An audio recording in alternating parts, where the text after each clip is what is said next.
Well, good day, my friends. It's your old pal Jordan the Lion. How are you all doing today? I hope you said great. Today I'm actually celebrating my 44th birthday, and I wanted to do something that was super special, something that was kind of a bucket list item that I've wanted to do for a long time and I've never done. So today, what I'm doing is I'm going to Woodstock, New York.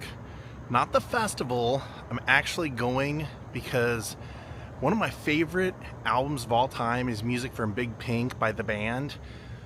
All of the members of the band are now dead. So I want to go see all of their graves, and I also want to go see the house that they recorded with Bob Dylan all of the famous basement tapes. Daze with Jordan the Lion, and you all, and the house from Big Pink.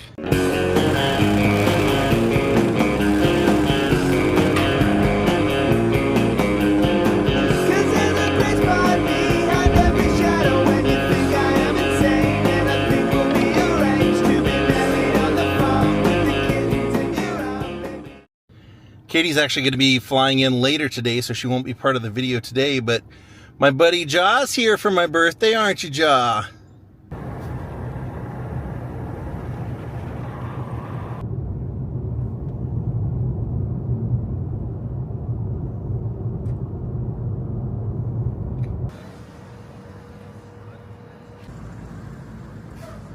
I was just looking at their wall and calendar of things happening, and it says that the Colony, I noticed Joan Osborne's performing songs of Bob Dylan on the 16th. On the 17th, Kate Pearson will be here from the B-52s. So we're over here at the Woodstock Cemetery. We'll start with the first member of the band. All the way back here against the fence, this whole plot is for the great Levon Helm. Levon Helm, the drummer of the band, and like I said, he was the earliest member, I guess you'd say.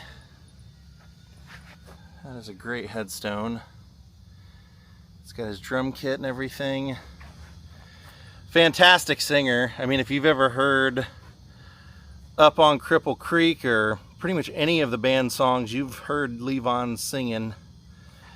He didn't sing all the songs, but that was kind of the beauty of the band, was that they were all such great singers that they could write songs or do songs and have all kinds of voices to choose from. See the music notes back there.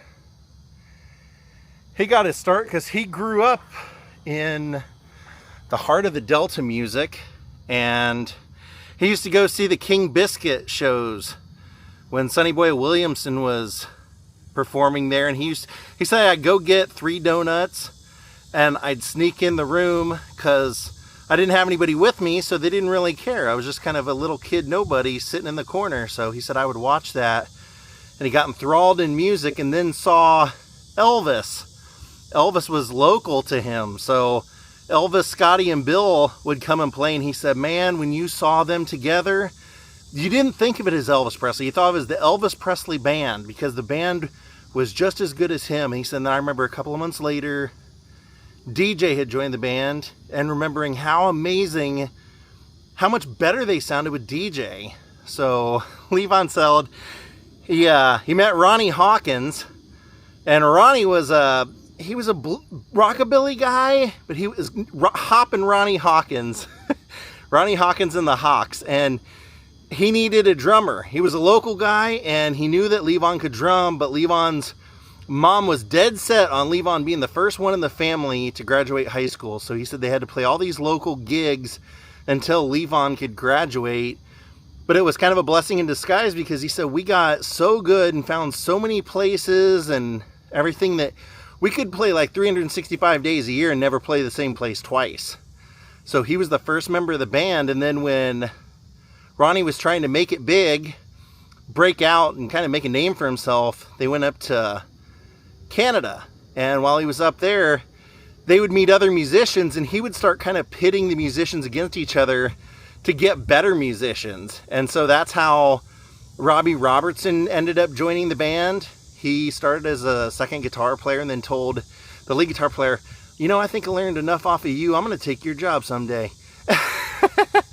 And then they added Rick Danko, and then Richard Manuel came as the piano keyboard type player, but he wasn't really good enough to play what they needed. The guy before them had played like Jerry Lee Lewis style, and he just wasn't that kind of player. So they ended up having Richard, because he had such a great voice, he would play the keyboards, but then they brought Garth Hudson in, and Garth was classically trained, and again, his parents wanted him to play in church. They didn't want him to be in a blues band or a rock band or a rockabilly band, nothing like that. So they had to all kind of convince his parents that, hey, we really need Garth because he's such a good musician. He's going to be like our professor and teach us all how to get better. We're not going to have time to party and do things, you know, any of the crazy behavior.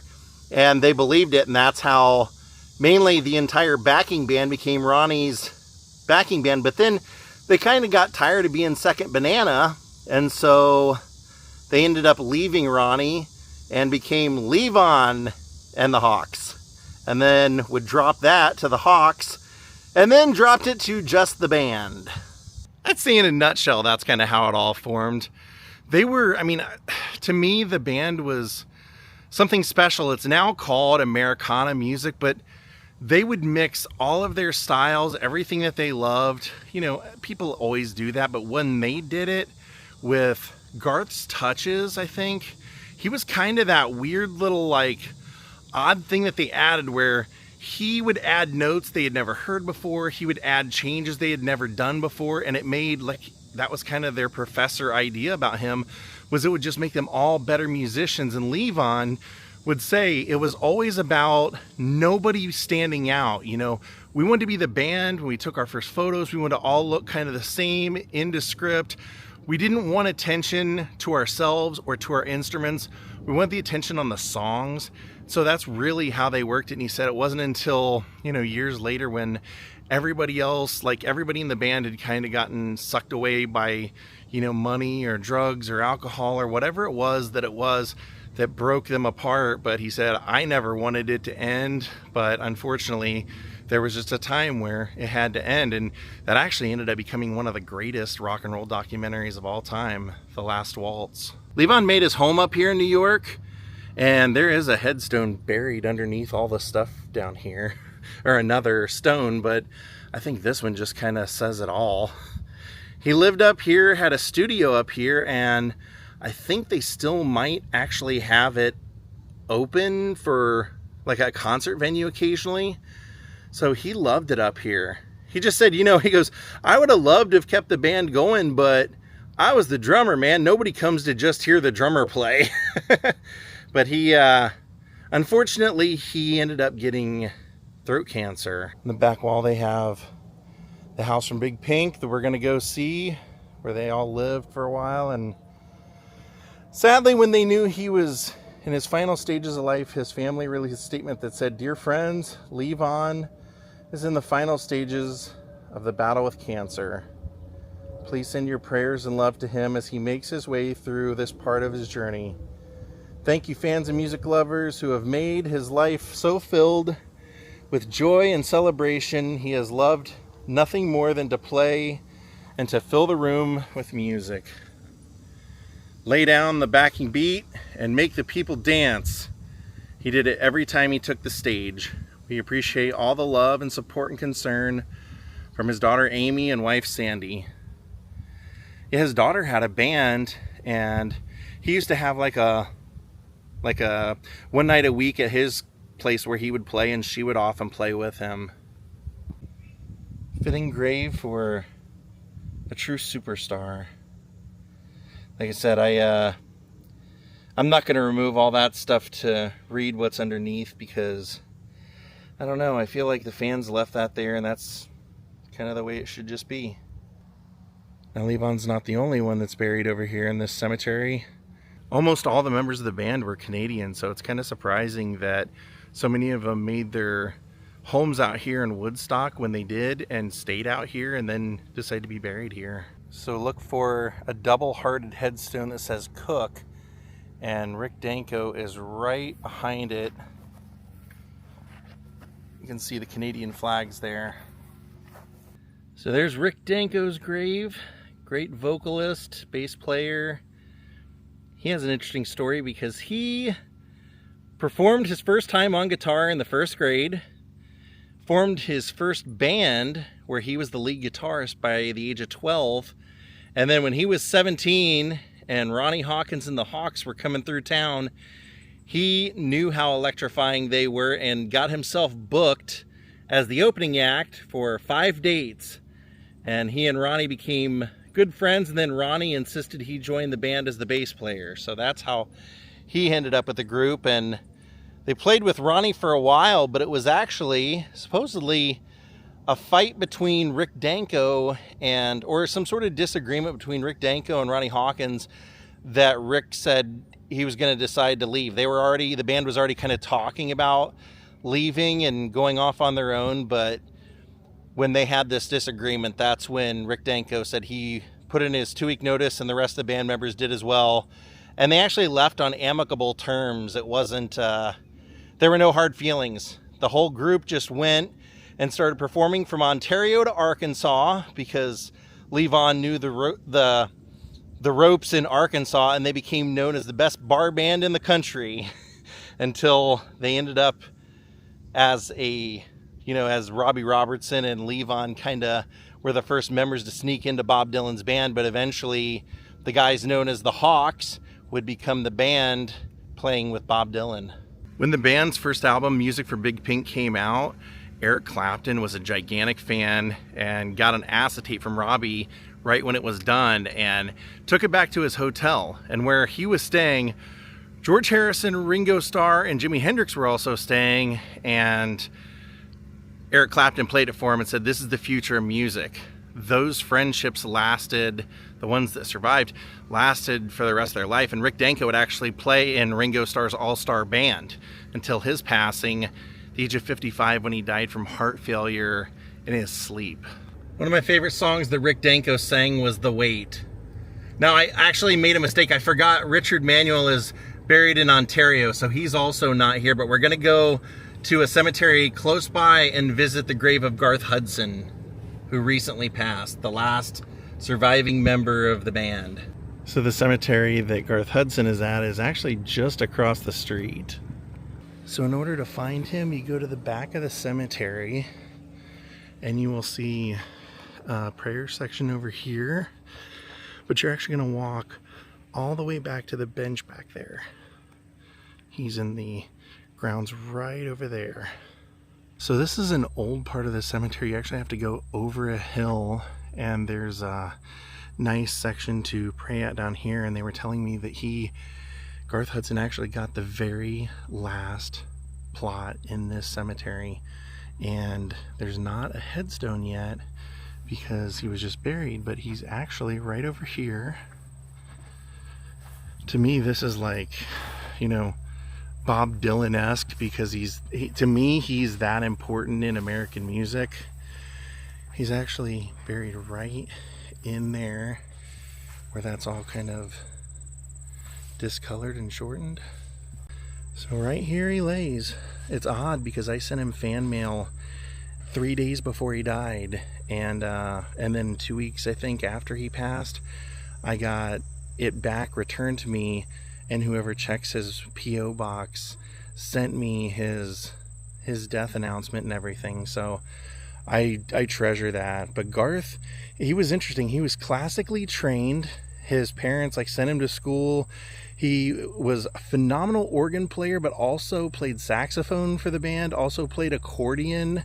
Even after his days with the band, when they all called it quits, I think he personally made the best solo album out of all of them, the most unique, and he played a lot of that. He also played with Emmylou Harris and Leonard Cohen. So his part in the band was, he was so good musically that he made them all better. He would add, he was trained in, he loved jazz, he loved blues, but he was not a Jerry Lee Lewis type player. He really was kind of intricate and could do ragtime, throw a little bit of everything in. And so that's where, when you hear like up on Cripple Creek, he's doing the mouth harp.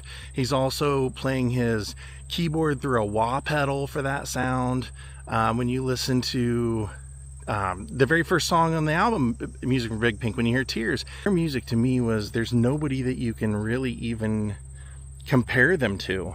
But when they started recording with Bob Dylan, when they got the house up at Big Pink, it was actually Garth who set the recording equipment up on his keyboard and the microphones and everything, and he was recording those. So when it eventually was released as this like big bootleg, when people would bootleg the heck out of those basement tapes, Garth had done like one mix of some of the songs, because these songs were never meant to be heard, but all the bootleggers for like 40 years after would use Garth's version and his mix as to what they thought all the songs should be mixed as. So that's how important he was in not only the Bob Dylan era of like the creating songs in the basement, but also the music from Big Pink and everything after. So here is his grave, his unmarked grave. It'll be marked probably 6 months, they said, but as of now, he's in the very, very, very, very, very back, in peace. He was always the quietest member of the group. When you saw him do interviews, he'd, you know, take the longest time to say anything, and then he'd kind of like do bizarre kind of inside jokes to himself. So it's, to me, it's fitting that he's back here and that there's like things growing up around him and that you can just kind of see where he's laying. It's just almost majestic in a way. Now let's go out to see where Levon lived. I'm not sure why he's in a different cemetery than the others, but he got the last spot in the cemetery. So I think this is the road back to Levon's house. Dang. Says this is a private residence. The studio's closed.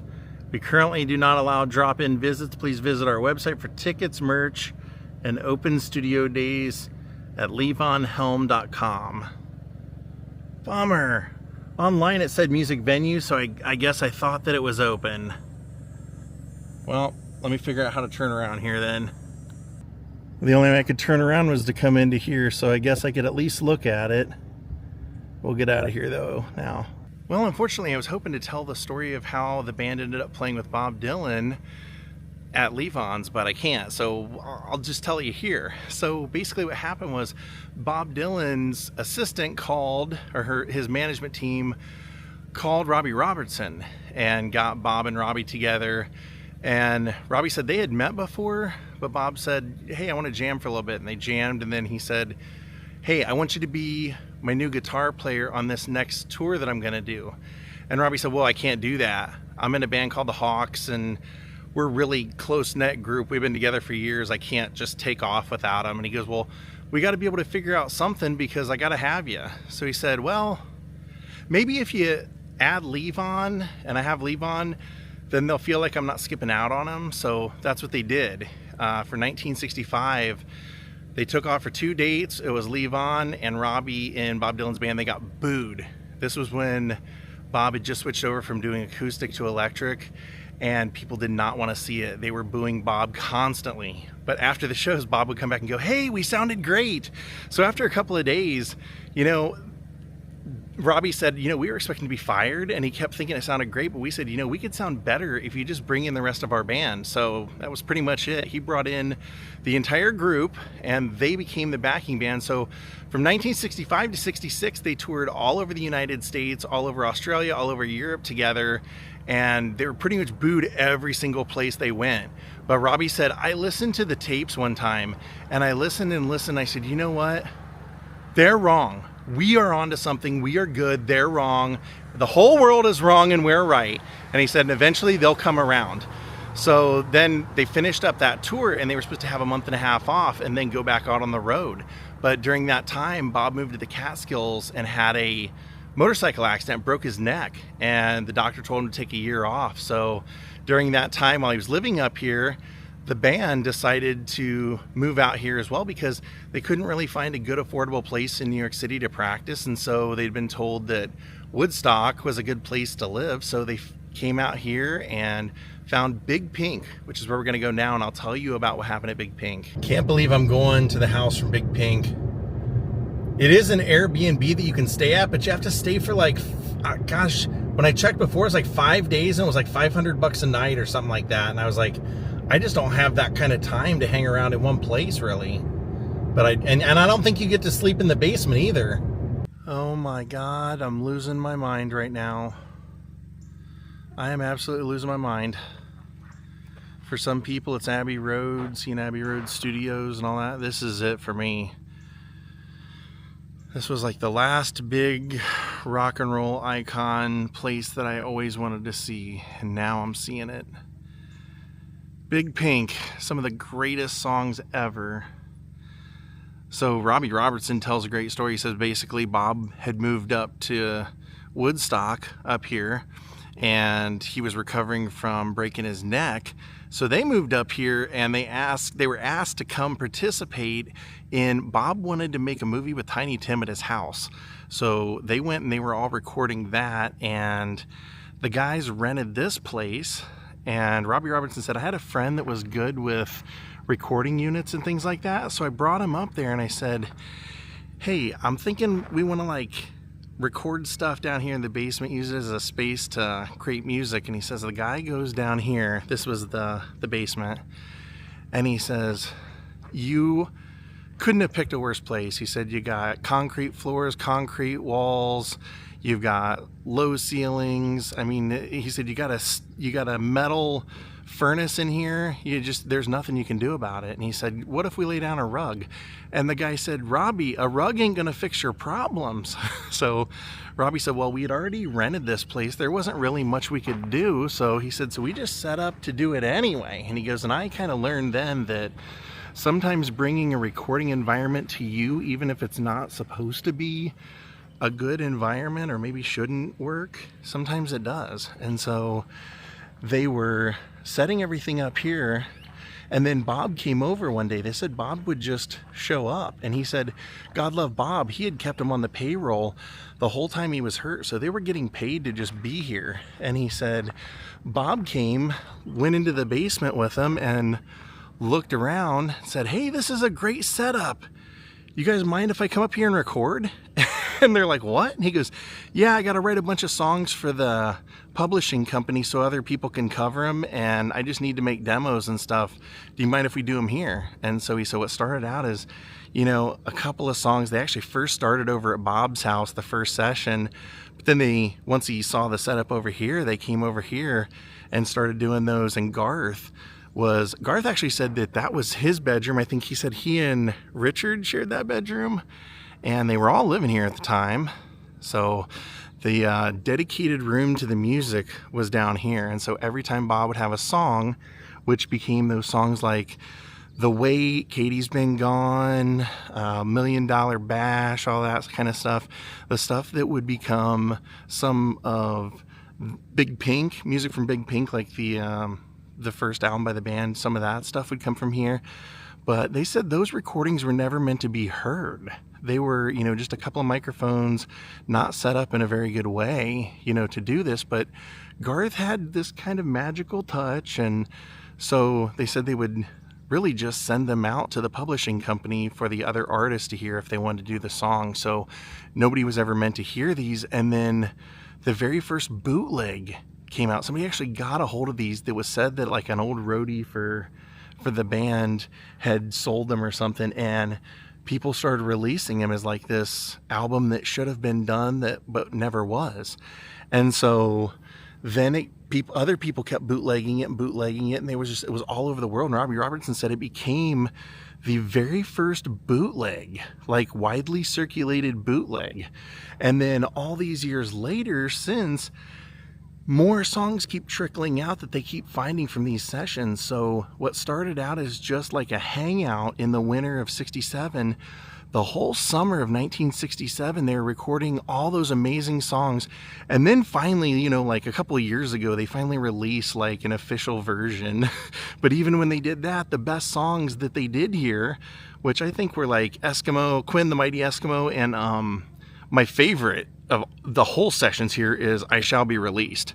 Joe Cocker does a great version of it, but the band's version is my favorite, and they didn't put that on there for some reason. But all those songs, I mean, it's an insane amount of music that came out of here, and a lot of it became what was music from Big Pink. And of course, what's cool is that before Garth Hudson died, they brought him back here and let him walk around the property, and he walks up here. He says they would leave the kitchen and come around here and then walk down here to the basement and record and stuff. But he said they took a lot of photos actually with the camera over here and the band like sitting right up there from that angle. Since it's somebody's house, I don't really want to trespass. It's an Airbnb, but it's still somebody's house, so pretty cool, man. I'm amazed that I finally got here. I'm so happy. This was a great way to spend a birthday. I just wish Katie could have been here too with me. When Bob finally recovered, he decided not to tour anymore. He ended up not doing the rest of the tour dates for Blonde on Blonde and didn't tour again till 1974. Hopefully someday I'll get to stay here, but it was really cool just to watch the video of Garth Hudson walking through the house and going down the basement. They have a piano down there, an organ or something. He was down there playing it and just kind of reminiscing about it all. Man, what a great place to see. I finally got to see Big Pink. I can almost just hear Tears of Rage playing right now, or The Weight. Man. If you want to check out some of the basement tapes, my favorite songs are $1 Million Bash and Please Mrs. Henry. Well, that's going to do it from Woodstock, New York, or actually here, West Saugerties, New York. Have a great night and go listen to the band.